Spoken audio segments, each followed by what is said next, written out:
আমরা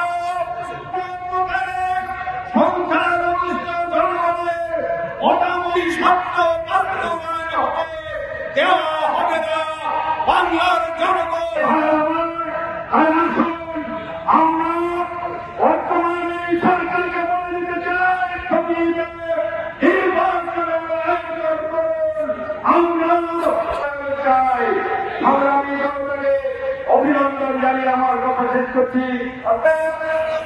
নতুন ভাবে কেউ 30 থেকে 40% ভোট নিয়ে 100% মানুষের উপরে রাজত্ব চালাতে পারবে না। আর যদি পিয়ার পদ্ধতিতে নির্বাচন আছে, সকল দলের সকল ভোটারের তার ভোটের মূল্যায়ন করা হয়ে থাকে। পিয়ার পদ্ধতি স্বৈরাচার বন্ধ, এক লাখ তন্ত্র বন্ধ, ওই সোনালী রাত 10টার করে 500 টাকা করে নেয়, তাদের চাঁদাবাজি বন্ধ হয়ে যাবে। রাজশাহীবাসী রংপুরের চারিপাল্লার কান্দারে 28 বছরের টানা 31টি দলের মধ্যে 26টি দলই একমত হয়েছে যে পিয়ার পদ্ধতিতে নির্বাচন হতে হবে। উন্নত দেশে আজকে পিয়ার পদ্ধতি নির্বাচন হচ্ছে। ইভেন বাংলাদেশের যে সংরক্ষিত মহিলা আসনে নির্বাচন হয় সেটা পিয়ার পদ্ধতিতে হয়। ঠিক কিনা বলেন? ঠিক।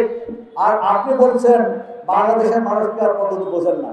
আসলে আপনারা বোঝেন না, আপনারা অজ্ঞমূর্খ। সম্মানিত ভাইরা, জুলাই সনদের বাস্তবায়ন হতে হবে।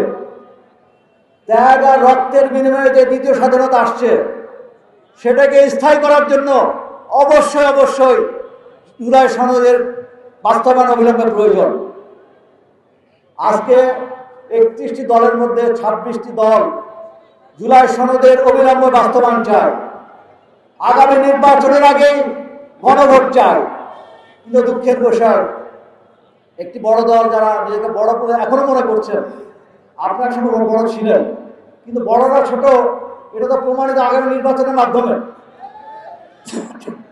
আপনারা এটার ব্যাপারে আপনি একমত নন, অথচ দেশের সকল মানুষ অধিকাংশ মানুষ এটার ব্যাপারে একমত। তা আসুন আমরা আন্দোলন গড়ে তুলে একমাত্র পিয়ার পদ্ধতিতে আগামীতে নির্বাচন হবে। জুলাই সনদের বাস্তবায়ন হবে, সকল দলের জন্য লেভেল প্লেইং ফিল্ড, অর্থাৎ সকলের অধিকার সমান থাকবে। আর যারা স্বৈরাচারের দোষর তাদের বিচার হবে, তাদের রাজনীতি করার অধিকার নাই।